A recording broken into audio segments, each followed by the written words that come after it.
നമസ്കാരം. ഞാൻ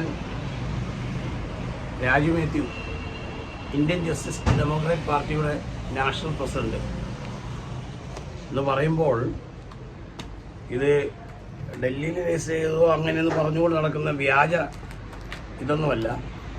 ഇത് കമ്മ്യൂണിസ്റ്റ്, കോൺഗ്രസ്, BJP എന്നീ പാർട്ടികളെ പോലെ, മറ്റ് ഇന്ത്യയിലുള്ള രാഷ്ട്രീയ പാർട്ടികളെ പോലെ രജിസ്റ്റർ ചെയ്ത് 2017 രജിസ്റ്റർ ചെയ്തു ഇന്ന് റണ്ണിങ്ങിലിരിക്കുന്ന രാഷ്ട്രീയ പാർട്ടി, ഈ രാഷ്ട്രീയ പാർട്ടിയുടെ പ്രസിഡൻ്റാണ്. നീണ്ട വർഷക്കാലത്തെ സുവിശേഷ വേലയും നാട്ടിൽ അറിയപ്പെടുന്ന പെന്തക്കോസ്ത് സംഘടനയിലും വിവിധ രാജ്യങ്ങളിലും യേശുക്രിസ്തുവിൻ്റെ സാക്ഷിയായി ജീവിക്കുകയും ചെയ്ത ഒരു ദേവദാസനാണ് ഞാൻ എന്തുകൊണ്ടൊരു രാഷ്ട്രീയ പ്രസ്ഥാനം തുടങ്ങിയെന്ന് പറഞ്ഞാൽ, ഈ രാഷ്ട്രീയ പ്രസ്ഥാനം ഇവിടെ ഒട്ടനവധി ക്രിസ്തീയ സംഘടനകളുണ്ട്. ഈ സംഘടനകളെല്ലാം ഇലക്ഷൻ വരുമ്പോൾ അവരവരുടേതാവുന്ന സൗകര്യത്തിന് നേതാക്കളെ ചെന്ന് കണ്ട് പൈസ വാങ്ങുകയും ഭാര്യയ്ക്കോ മക്കൾക്കോ ഒക്കെ ജോലി വാങ്ങുകയും പൈസ വാങ്ങുകയൊക്കെ ചെയ്ത് രാഷ്ട്രീയ പാർട്ടിക്ക് പിന്തുണ കൊടുക്കും. ഒരു രാഷ്ട്രീയ ബന്ധമില്ലാതെ ഇവിടുത്തെ ഒരു സംഘടനകൾക്ക് നിലനിൽപ്പില്ല എന്നുള്ള കാര്യം മനസ്സിലാക്കണം. ഒരു പാസ്റ്റർ, ഒരു സുവിശേഷകൻ എന്തിന് രാഷ്ട്രീയ പ്രസ്ഥാനത്തിന് പോയി എന്ന് ചോദിച്ചാൽ, ഈ ചോദിക്കുന്നത് പറയുന്നതൊക്കെ വ്യാജമാണ്. കാരണം ഇവിടെ MLAയും പഞ്ചായത്ത് മെമ്പറേയും MP യും ചെന്ന് കാണാതെ ഒരു ക്രിസ്തീയ സംഘടനകളും നേതാക്കന്മാരും ഇല്ല. അത് ഏത് സംഘടനയായാലും ശരി തന്നെയാണ്. ഇപ്പോൾ ഈ ഇലക്ഷന് 9-ാം തീയതി, ഏപ്രിൽ 9-ാം തീയതി ഇലക്ഷനാണ്. കേരളത്തിൻ്റെ വിവിധ സ്ഥലങ്ങളിൽ പെന്തക്കോസ്ത് നേതൃത്വത്തിൻ്റെ വിവിധ സംഘടനകൾ ഇലക്ഷന് സ്ഥാനാർത്ഥിയെ പ്രഖ്യാപിച്ചു. ഞങ്ങൾ ഇന്നവർക്കൊക്കെ പിന്തുണ എന്നൊക്കെ പറഞ്ഞുകൊണ്ട് ഇങ്ങനെ നിൽക്കുന്ന ഒരു കാഴ്ച കണ്ടതുകൊണ്ടാണ് ഞാനൊന്ന് ഇതിലേക്ക് വരാം. കുറേ നാളുകളായി ഞാനൊന്ന് ഫേസ്ബുക്കിലോ അല്ലെങ്കിൽ യൂട്യൂബിലോ പ്രോഗ്രാമൊക്കെ ചെയ്തിട്ട് വരാം എന്നുള്ളത് കൊണ്ട്, അങ്ങനെ ഒരു കാഴ്ച കണ്ടതുകൊണ്ടാണ് വരാം. ജനത്തെ തെറ്റിദ്ധരിപ്പിക്കുക. നിങ്ങൾ ഈ വീഡിയോ ശ്രദ്ധിച്ചാൽ നിങ്ങൾക്കറിയാം, ഈ കാണുന്ന DK പ്രശാന്ത് തിരുവനന്തപുരം സിറ്റി മേയറായിരിക്കുമ്പോൾ അദ്ദേഹത്തെ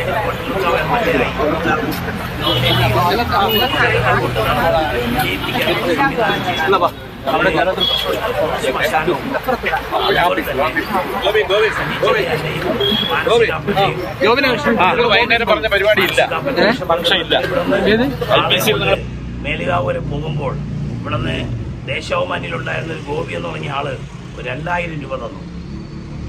ബാക്കി പൈസ ചെലാക്കി ഇവിടെ കൊണ്ടുപോയി ഒലുവെന്ന് പറഞ്ഞ ഹോട്ടലിൽ ഇവരെല്ലാവരും താമസിച്ചു. ഒരു ഗ്ലാസ് വെള്ളം പോലും കുടിക്കാതെ അന്ന് സലീം എന്ന് പറയുന്ന പുള്ളിക്കാരനുമായിട്ട് ഇലക്ഷൻ പ്രചരണത്തിൽ വന്നത് നിങ്ങൾക്ക് എന്തെങ്കിലും നക്കാപ്പിച്ച് തരാം, ഒരു പൈസയും വാങ്ങാതെ ഞങ്ങൾ ഇനി പോന്നു. ഇന്ന് റവന്യൂ മിനിസ്റ്ററായിരിക്കുന്ന മിനിസ്റ്ററെ കണ്ട് സംസാരിച്ചു, വന്ന് അവരുടെ നേതാക്കന്മാരെ സംസാരിച്ചു. അങ്ങനെ ഈ 3 പേരുടെയും ഇലക്ഷൻ പ്രചരണം, ഉപതെരഞ്ഞെടുപ്പ് ഒരു വലിയ ഗംഭീരമായി പോകുവാൻ പൈസ ചെലാക്കി ഇറങ്ങി തിരിച്ചൊരു മനുഷ്യനാണ് ഞാൻ. തിരുവനന്തപുരം ആനാവൂർ നാഗപ്പൻ ജില്ലാ സെക്രട്ടറി ആയിരിക്കുമ്പോൾ തിരുവനന്തപുരം DC ഓഫീസിൽ നിന്ന് പ്രിൻ്റ് ചെയ്തെന്ന പേപ്പറുമായി എൻ്റെ പാസ്റ്റർമാർ ഉള്ള സഭകളൊക്കെ കയറി ഇറങ്ങി മൈനോറിറ്റിയിൽ തരാമെന്നും മറ്റു കാര്യങ്ങളൊക്കെ ചെയ്യാമെന്നും ഒക്കെ പറഞ്ഞാണ് ഞങ്ങളെ ഈ പ്രസ്ഥാനം അല്ലെങ്കിൽ കമ്മ്യൂണിസ്റ്റ് പാർട്ടിയുടെ ആരംഭ കാലഘട്ടത്തിൽ, പിണറായി സർക്കാരിൻ്റെ ആരംഭ കാലഘട്ടത്തിൽ ഉപതെരഞ്ഞെടുപ്പിനെ പിന്തുണ പ്രഖ്യാപിച്ചുകൊണ്ട് ഇറങ്ങിത്തിരിച്ചത്. എന്നാൽ ഈ പിന്തുണയൊക്കെ കഴിഞ്ഞു ജയിച്ചു വന്നതിന് ശേഷം റീസെൻ്റ്ലി കഴിഞ്ഞ ദിവസം നമ്മൾ അറിയുകയാണ്, MLA 24,800 രൂപയ്ക്ക് മുകളിൽ മാസം വാടക പറ്റുകയും 849 രൂപയ്ക്കകത്ത് 890 രൂപയ്ക്കകത്ത് വാടക കൊടുക്കുകയും ബാക്കി പൈസ 7 വർഷം കൊണ്ട് MLAയുടെ കീശയിലാണ്. ഈ കമ്മ്യൂണിസ്റ്റ് നേതാക്കളായി നിൽക്കുന്ന ഇവർ ആനാവൂരും MLA ഒക്കെ ഒരു 15,000 രൂപയുടെ പേരിൽ നമ്മളെ ഒറ്റപ്പെടുത്തി കുറ്റക്കാരാക്കി പോയി. ഇപ്പോൾ MLA ശമ്പളമുണ്ട്, MLA ഇനി ഒഴിഞ്ഞാൽ MLA പെൻഷനുണ്ട്. ഈ 7.5 വർഷം VK പ്രശാന്ത് എന്ന MLA വട്ടിയൂർക്കാവ് നിയോജക മണ്ഡലത്തിനകത്ത് നിന്നുകൊണ്ട് അദ്ദേഹത്തിൻ്റെ ഓഫീസ് വാടകയ്ക്ക് വേണ്ടി ശേഖരിച്ച പൈസ, ഒരു മാസം 24,000 രൂപയ്ക്ക് മുകളിൽ ശേഖരിച്ച പൈസ എവിടെ കൊണ്ട് തട്ടിപ്പിൻ്റെ ചരിത്രമാണ് കമ്മ്യൂണിസ്റ്റ് പാർട്ടിക്കകത്തുള്ളത്. പിന്നും ഇങ്ങനെ പാസ്റ്റർമാരും ആൾക്കാരും ഒക്കെ അവർക്ക് നക്കാപ്പിച്ചയ്ക്ക് വേണ്ടിയിട്ട് ഇവരിങ്ങനെ ജനത്തെ പറഞ്ഞു പറ്റിക്കുകയാണ്. അതുകൊണ്ട് നിങ്ങൾ ഈ വീഡിയോ ശ്രദ്ധിച്ചാൽ നിങ്ങൾക്കറിയാം. ഈ വീഡിയോ നിങ്ങളൊന്ന് കാണണം. ആ വീഡിയോ കൊണ്ട് നടന്ന് സാലൂഷൻ ആർമിയിൽ ഇവിടുത്തെ സഖാക്കൾ പറഞ്ഞ് 13 വോട്ടേ ഉള്ളൂ എന്ന് പറഞ്ഞു. അതിൽ 3 വോട്ട് ചെയ്തെന്ന് പറഞ്ഞെടുത്ത് വൈകുന്നേരം 4 മണിക്ക് മുമ്പ് 700-ലധികം വോട്ട് ചെയ്യിപ്പിച്ചു. പുനലൂരും കൊല്ലത്തു നിന്നും ബന്ധക്കോസ് മാസ്റ്റർമാരെയൊക്കെ കൊണ്ടുവന്നു കൊല്ലത്തൊരു കൊട്ടാരക്കരയിൽ നിന്നൊക്കെ കൊല്ലത്തൊരു സമ്മേളനത്തിന് ആളെ ഇറക്കി ചെയ്തു. പക്ഷേ ബന്ധക്കോസ് മാസ്റ്റർമാരെ, ബന്ധക്കോസ് വ്യക്തിത്വങ്ങളെ പരിഗണിച്ചിട്ടില്ല. അവരൊന്നും പരിഗണിച്ചിട്ടില്ല. അവരൊരു മൈനോറിറ്റി കോശി കമ്മീഷനെ മൈനോറിറ്റി ആക്കാൻ പോലും ഇതുവരെ ഒരു സംഘടന, ഇവിടെ 100,000 ബന്ധക്കോസ് സംഘടനകളുണ്ട്. ഇപ്പോൾ ഇലക്ഷൻ വന്നപ്പോൾ ചില സംഘടനകൾ പറയും ഞങ്ങൾ കോൺഗ്രസിന് പിന്തുണയാണ്, കമ്മ്യൂണിസ്റ്റിന് പിന്തുണയാണെന്നൊക്കെ പറഞ്ഞിട്ടുള്ളത്. ഇവനൊന്നും ബോധമില്ല. ഇവൻ്റെയൊക്കെ പുറകിൽ നിന്ന് ഇവരൊക്കെ ഇങ്ങനെ ഈ പുട്ടടിക്കുന്നവരാണ്. ഇവർക്ക് രാഷ്ട്രീയം പാടില്ല എന്ന് പറയും ചെയ്യും. ഇലക്ഷൻ വരുമ്പോൾ ഇവർക്ക് പുട്ടടിക്കാൻ പൈസയ്ക്കുണ്ട്. അതുകൊണ്ട് പാവപ്പെട്ട വിശ്വാസികളായിരിക്കുന്നവർ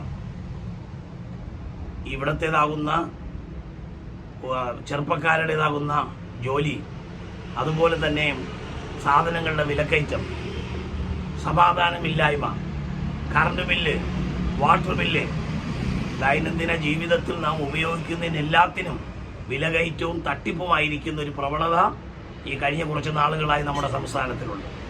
അതുകൊണ്ട് വ്യാജ പ്രചരണം നടത്തി, വ്യാജ പ്രലോഭനം നടത്തി ഇനിയും ഞങ്ങൾ ജയിച്ചു വന്നാൽ നിങ്ങൾക്കിതൊക്കെ തരാമെന്ന് പറഞ്ഞ് നടത്തുന്ന ഈ പ്രവണതയെ തള്ളിക്കളഞ്ഞ് ഒന്നൊന്നല്ല സംസ്ഥാനത്തിനകത്ത് ഉടനീളം പരിശോധിച്ചാൽ